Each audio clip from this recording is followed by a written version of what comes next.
In today's tutorial, let's do the Warm C2C Shawl. This is a really quite an easy shawl featuring Caron Cakes. Welcome back to the Crochet Crowd as well as yarnspirations.com. I'm your host Mikey. Today we're going to be using Caron Cakes to make the Warm C2C Shawl. C2C means corner to corner, and this is a really quite easy pattern. You need 2 balls of Caron Cakes in order to make it. Now you'll see the beautiful color transitions that we have. In the particular model sample I use a lilac frosting, and in today's example we are having the blueberry cheesecake just like you see, but the actual tutorial format today will be using the fairy yarn. So then that's also part of the Caron Cake, so it's called fairy. So you're going to be noticing that there's beautiful transitions of color here. I want to give you some tips in order to play with those colors because I doctored it. When I say by doctored, it means that I kind of changed up something and I was really paying attention to the end color of these cakes, and I'll tell you a little bit about that as well. So here is 2 Caron Cakes that I would use if I was to do the shawl in this color. That's all you need to do a whole size shawl. So the shawl is 62 inches I believe by 25 inches deep. It's really quite a nice shawl, and you'll end up with 54 clusters along the top, and I'll explain that in the end. But what's gonna happen is that you're gonna start off in the center right here, and you're going to get and just start so that you have the, and what I did is that I just keep on going until the colors naturally come out of this yarn. So you're gonna notice that it's just gonna keep feeding, but where I want to watch for is the very final color that's on a ball. So let's say this is ball 2, this is ball number 1. So as it gets bigger, and you can only see that there's one little layer here of this color before it changes to something else, okay, because there's nothing else to go to. So I can trust that all the yarn that's in here, the middle may be a difference, there may not be a really big distance here, but because it's the point it's not a big deal. But right when the outside you may not have the full color. So do you see all of that same color is right here? See all of that yarn? See, it's not very much yarn here on the outside. So here in the next one you can see that it's in a different order because of the way that it's wound. So then you can see that that color on the outside here appears here, and it also appears here. So what I did is that when I did this is that I realized that this color is not long enough in order to complete what a row. So I might end up with a half row or a row that just looks out of place. So what I would do if I were you is that before you get to this color, just stop the yarn and cut it and just ball this up and leave it aside.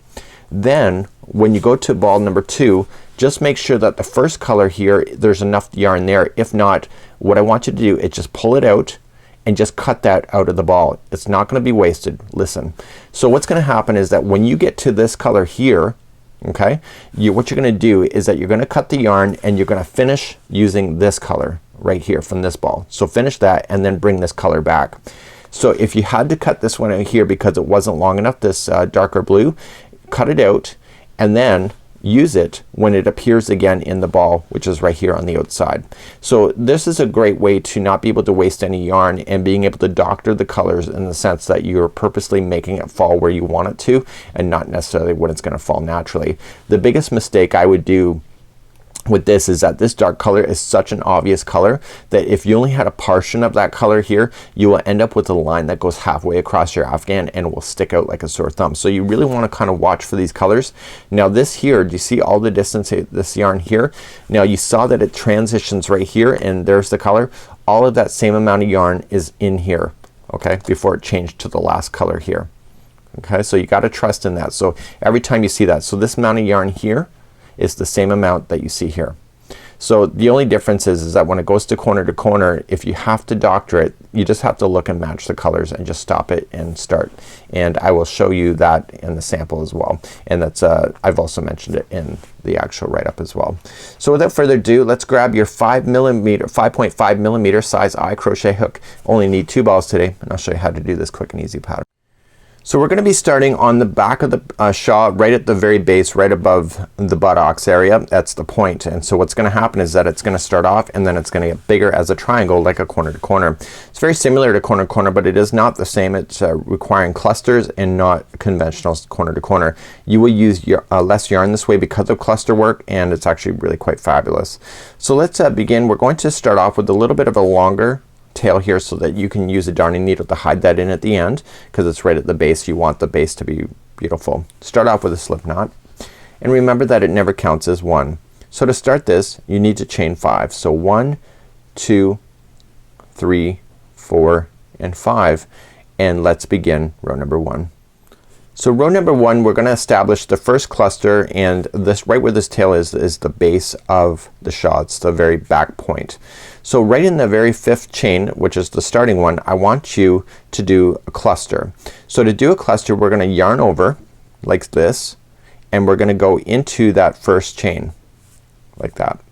Yarning over, pulling through, and then yarning over and pulling 2, and hold the rest of it on the hook. Do not go any further with that.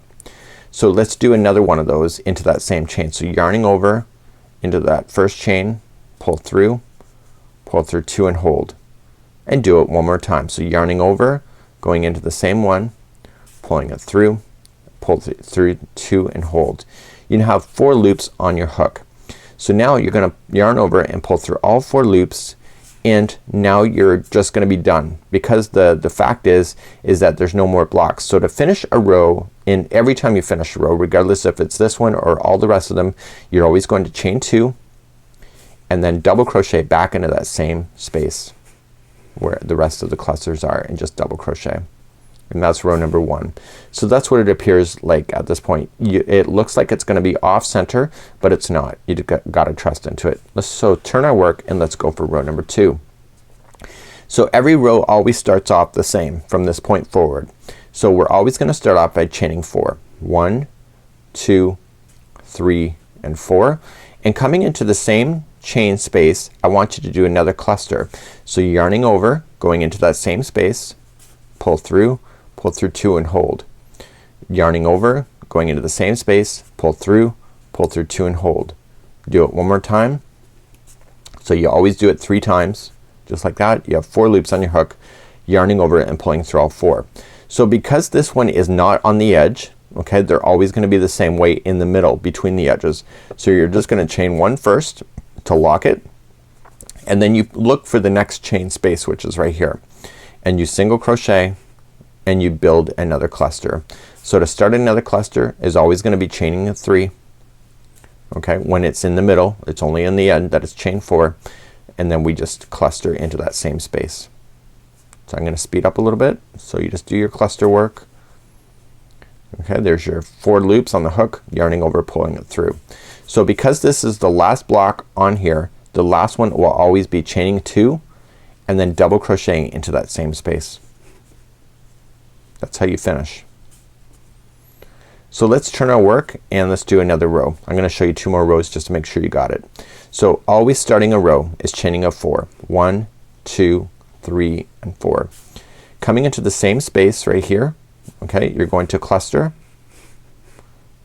Okay, so you get your loops on there. This goes really quick. Okay, and then pull through all 4 loops and lock it with a chain 1 and reach for the next chain space and single crochet in there, and let's build another cluster. So it's always gonna be 3, chaining a 3, and then cluster into that same space.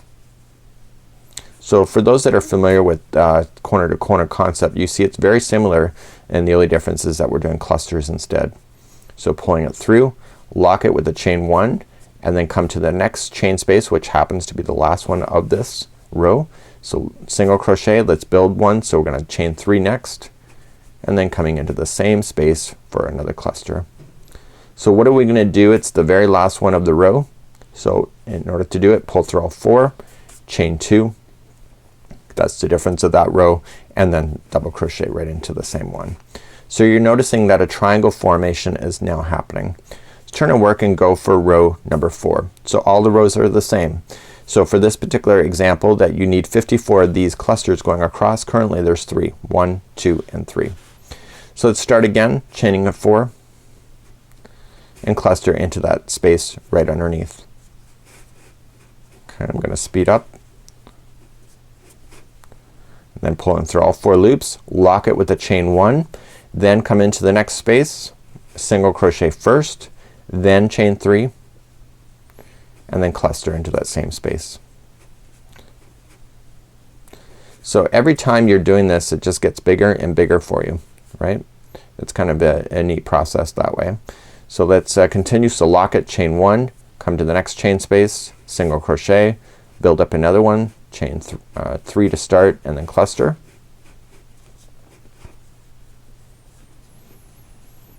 just like that. Pull through all 4 loops, lock it with a chain 1, and then come to the very final one here, single crochet first, chain 3, and then cluster.